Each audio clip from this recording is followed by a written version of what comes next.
خواب اور تقدیر۔ ناقوں پہ سوار چپ سادھے سانس روکے ہم دیر تک اس راہ چلتے رہے، حتیٰ کہ آگے آگے چلتے ہوئے ابو طاہر نے اپنے ناقے کی نکیل کھینچی اور اطمینان بھرے لہجے میں اعلان کیا، ہم نکل آئے۔ نکل آئے ہیں؟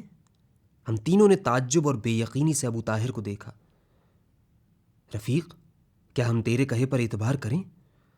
ابو طاہر نے اعتماد سے جواب دیا، قسم ہے اس کی جس کے قبضہ قدرت میں میری جان ہے، ہم شہر بے وفا سے نکل آئے ہیں۔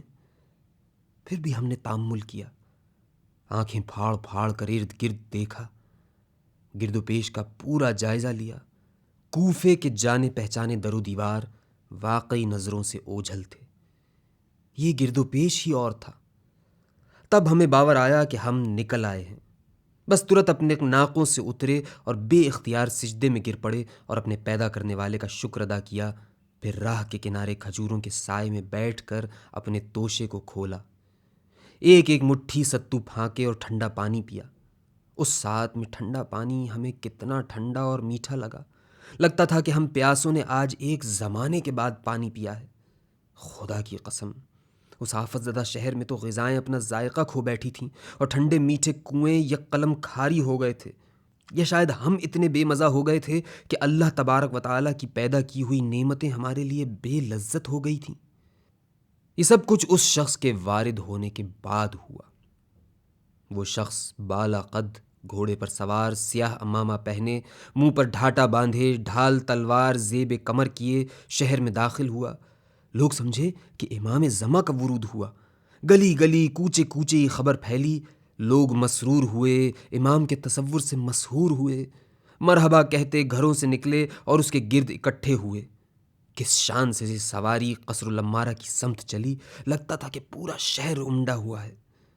قصر الامارہ کے اونچے دروازے پر پہنچ کر اس نے گھوڑے کی باگ کھینچی اور مجمع کی طرف رخ کیا۔ رخ کرتے کرتے دفتن ڈھاٹا کھولا، خونخوار صورت، کف در دہان، نیام سے شمشیر نکالی اور کڑک کر کہا کہ اے لوگو، تم میں جو جانتا ہے وہ جانتا ہے، جو نہیں جانتا وہ جان لے کہ میں آ گیا ہوں۔ سب سناٹے میں آ گئے، وہ بھی جنہوں نے دیکھا اور جانا کہ کون ہے جو آ گیا ہے، وہ بھی جنہوں نے دیکھا مگر نہ جانا کہ کون ہے جو آ گیا ہے۔ اس نے اپنا اعلان کیا اور قصر الامارہ کے اندر چلا گیا۔ لوگ دیر تک ساکت کھڑے رہے۔ آخر کو ابو المنظر نے مہر سکوت توڑی، افسوس بھرے لہجے میں بولا کہ شہر کوفہ پر خدا رحمت کرے، انتظار اس نے کس کے لیے کھینچا تھا اور وارد کون ہوا؟ کون ہے جو وارد ہوا ہے؟ اے لوگو، تف ہے تم پر کہ ابھی تک تم نے نہیں پہچانا کہ یہ کس باپ کا بیٹا ہے؟ اس باپ کا جس کا باپ نہیں تھا اور جسے لونڈی نے جنا تھا۔ زیاد کا بیٹا؟ بے اختیار کسی کی زبان سے نکلا اور ایک دفعہ پھر سب سناٹے میں آ گئے۔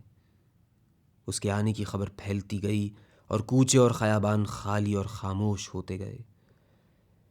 میں منصور بن نعمان الحدیدی بھرے کوچوں سے گزر کر قصر الامارہ تک پہنچا اور خالی خیابانوں اور ہو حق کرتے کوچوں سے گزر کر واپس گھر پہنچا، اور جب اس بے آرام رات کے بعد صبح ہوئے پر میں گھر سے نکلا تو دیکھا کہ شہر بدل چکا ہے۔ خدا کی قسم، میں نے اس شہر کو بھٹی پہ چڑھے کڑھاؤ کی مثال ابلتے دیکھا تھا، اب میں اسے سینہ اہل ہوس کی صورت ٹھنڈا دیکھ رہا تھا، اور میں دل میں رویا کہ شہر کس شور سے سر اٹھاتے ہیں اور کتنی سرعت سے ڈھہ جاتے ہیں۔ میں گرفتہ دل اپنے رفیق دیرینہ مصعب ابن بشیر کے پاس پہنچا، گلوگیر ہو کر کہا کہ اے مصعب، تو نے دیکھا کہ کوفہ آن کی آن میں کتنا بدل گیا ہے؟ مصعب نے مجھے گور کے دیکھا اور کہا کہ اے منصور، تعجب مت کر اور آہستہ بول۔ میں نے اسے تعجب سے دیکھا۔ رفیق، کیا تو وہ نہیں ہے جو کل اونچی آواز سے بول رہا تھا؟ وہ بولا، کل سب سے اونچی آواز میں ابو المنظر بولا تھا، اور آج وہ قصر الامارہ کی دیوار تلے ٹھنڈا پڑا ہے۔ یہ کیا کہ وہ رفیق مجھ سے شتابی سے رخصت ہوا اور قصر الامارہ کی طرف چلا گیا۔ تب میں نے جانا کہ کوفہ واقعی بدل چکا ہے، اور واقعی مجھے آہستہ بولنا چاہیے، بلکہ نہیں بولنا چاہیے۔ قیس بن مسہر کو میں نے دیکھا کہ وہ بولا اور ہمیشہ کے لیے چپ ہو گیا۔ ابن زیاد کے آدمی اسے پکڑ کر قصر العمارہ کی چھت پر لے گئے، کہا کہ بول، کیا بولتا ہے؟ اس نے اونچی آواز میں اپنا اعلان کیا کہ اس خاموش شہر میں ہر گھر میں اس کی آواز سنی گئی۔ دوسرے ہی لمحے اسے چھت سے نیچے دھکیل دیا گیا۔ قصر العمارہ کی دیوار تلے کتنی دیر وہ سسکتا رہا۔ دیر بعد اس کا دوست عبد المومن بن عمیر اس راہ سے گزرا اور اپنا خنجر نکال کر اس کے گلے پر پھیر دیا۔ ایک بوڑھے نے سرگوشی میں اس سے کہا کہ تو نے خوب حق دوستی ادا کیا، اور اس نے مسکت جواب دیا کہ میں اپنے عزیز دوست کو سسکتا ہوا نہیں دیکھ سکتا تھا۔ میں یہ نقشہ دیکھ کر وہاں سے پھرا اور خیاباں خیاباں پریشان پھرتا پھرا۔ لگ رہا تھا کہ میں کوفے میں نہیں ہوں، خوف کے صحرا میں بھٹک رہا ہوں۔ خوف کے صحرا میں بھٹکتے بھٹکتے میری مٹ بھیڑ ابو طاہر سے ہوئی۔ ابو طاہر نے مجھے جعفر ربیعی اور ہارون ابن سہیل سے ملایا۔ کتنے دنوں تک ہم چاروں گونگے بہرے بنے اس خوف کے صحرا میں بھٹکتے پھرے۔ آخر کے تئیں ہم نے صبر کا دامن ہاتھ سے چھوڑا، سر جوڑ کے بیٹھے اور سوچا کہ کسی صورت یہاں سے نکل چلیے۔ اس تجویز پہ جعفر ربیعی رو پڑا، بولا میں کوفے کی مٹی ہوں، اس مٹی کو کیسے چھوڑ دوں؟ ہارون ابن سہیل بولا ہرچند کہ میں مدینے کی مٹی ہوں، مگر پالنے والے کی قسم اس قریے سے مفارقت مجھے بھی رلائے گی کہ میں نے اپنی جوانی کے ایام اسی شہر کے کوچوں میں گزارے ہیں۔ تب ابو طاہر نے کہ ہم میں سب سے بڑا تھا میری طرف دیکھا، اے منصور، تو اس باب میں کیا کہتا ہے؟ میں نے عرض کیا کہ رفیقو، حضور کی یہ حدیث یاد کرو کہ جب تمہارا شہر تم پہ تنگ ہو جائے تو وہاں سے ہجرت کر جاؤ۔ یہ کلام سن کر رفیق قائل ہو گئے اور نکل چلنے کی تیاریاں کرنے لگے۔ ہم نے شہر سے نکلنا کتنا آسان جانا تھا، مگر کتنا مشکل نکلا۔ شہر کے دروازوں پر پہرا تھا، آنے جانے والوں پر روک ٹوک تھی۔ کتنی مرتبہ ہم دونوں دروازوں تک گئے اور پہرے داروں کو چوکنا دیکھ کر چپکے سے واپس چلے آئے۔ کوفہ ہم پر تنگ ہوتا جا رہا تھا۔ تنگ ہوتے ہوتے وہ چوہے دان کی مثال بن گیا۔ اس کے اندر ہم ایسے تھے جیسے چوہے دان میں چوہے کہ چکر کاٹیں اور نکلنے کی راہ نہ پائیں۔ نکلنے کی کوئی صورت نہ دیکھ کر ہم جی جان سے بیزار ہوئے۔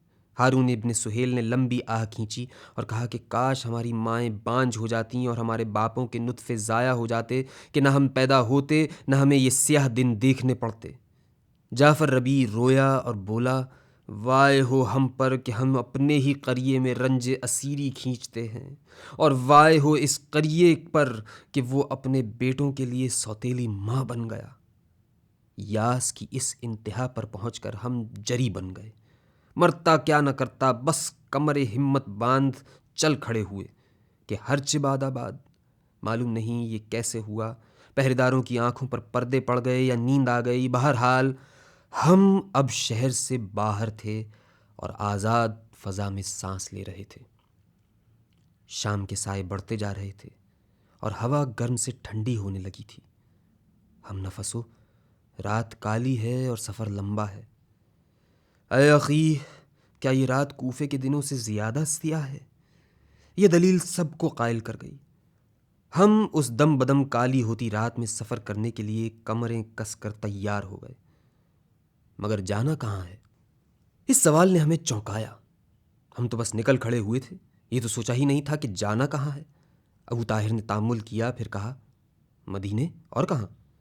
میں اور جعفر ربیعی اس تجویز کے موید ہوئے، مگر ہارون سہیل سوچ میں پڑ گیا۔ دبے لہجے میں بولا اگر مدینہ بھی کوفہ بن چکا ہو تو؟ ہم سب نے اسے برہمی سے دیکھا۔ اے رفیق، جعفر ربیعی بولا، تو اس منور شہر کے بارے میں جبکہ تو خود وہاں کی مٹی ہے ایسا سوچتا ہے؟ ہارون بن سہیل رکا، پھر بولا ہم نفسو، بے شک اس شہر مبارک کی زمین آسمان ہے، وہاں کی مٹی عنبر اور پانی مصفہ ہے، مگر میں اس شہر کی سمت سے آنے والوں سے ملا ہوں، میں نے انہیں پریشان پایا۔ ہم چپ ہو گئے، کسی سے کوئی جواب نہ بن پڑا، مگر ہارون بن سہیل ابھی چپ نہیں ہوا تھا۔ سوچتے سوچتے بولا ہم نفسو، میں سوچتا ہوں اور حیران ہوتا ہوں کہ نور حق سے منور ہونے والے شہر کتنی جلدی مختلف ہو گئے، کتنی جلدی ان کے دن پراگندہ اور راتیں پریشان ہو گئیں۔ ابو طاہر نے اسے برہمی سے دیکھا۔ اے سہیل کے ناخلف بیٹے، تیری ماں تیرے سوگ میں بیٹھے، کیا تو اسلام کی حقانیت سے انکار کرے گا؟ ہارون بن سہیل بولا، بزرگ، میں پناہ مانگتا ہوں اس دن سے کہ میں خدائے بزرگ و برتر کی وحدانیت میں شک کروں اور اسلام کی حقانیت سے انکار کروں، مگر یہ کہ کوفہ… ابو طاہر نے غصے سے اس کی بات کاٹی۔ کوفہ کیا کہنا چاہتا ہے تو؟ ہاں، یہی میں سوچتا ہوں کہ کوفہ کیا اور کیوں؟ بار بار اس خیال کو دفع کرتا ہوں اور بار بار یہ خیال میرا دامنگیر ہوتا ہے کہ مبارک قریوں کے بیچ کوفہ کیسے نمودار ہو گیا اور کتنی جلدی نمودار ہوا۔ ہجرت کو ابھی ایسا کون سا زمانہ گزر گیا ہے؟ میں نے دیکھا کہ ابو طاہر کے مزاج کی برہمی بڑھتی جا رہی ہے۔ میں نے بات بیچ میں کاٹی اور کہا کہ رفیقو، میری تجویز یہ ہے کہ اس شہر چلیں جسے حق تعالی نے شہر امن قرار دیا ہے۔ بے شک دنیا ظالموں سے بھر جائے اور زمین فساد سے تہ و بالا ہو جائے، مگر مکہ کے مبارک شہر کے امن میں خلل نہیں آئے گا۔ سب رفیقوں نے میری اس تجویز پر صاد کیا اور ہم فوراً ہی ناقوں پر سوار ہو گئے۔ تاریکی بہت تھی کہ یہ چاند کے شروع کی راتوں میں سے ایک رات تھی، مگر ہمارا جذبہ ہمیں کھینچے لیے جا رہا تھا۔ اب رات بھیگ چکی تھی اور آسمان سے اترتی خنکی نے ہمارے دلوں میں ترنگ پیدا کر دی تھی۔ شہر امن کے تصور میں مگن اور رہائی کے نشے سے سرشار ہم بڑھے چلے جا رہے تھے۔ ناقے پر بیٹھے بیٹھے مجھے اونگ آ گئی۔ میں نے کیا حسین خواب دیکھا کہ میں شہر امن میں نیک پاک بزرگوں کے بیچ بیٹھا ہوں اور کوفے کا احوال سناتا ہوں۔ اچانک کان میں ایک آواز آئی، یہ تو ہم پھر وہیں آ گئے، اور میں نے ہڑبڑا کر آنکھیں کھولیں۔ اب تڑکے کا وقت تھا اور سامنے کوفے کے در و دیوار نظر آ رہے تھے۔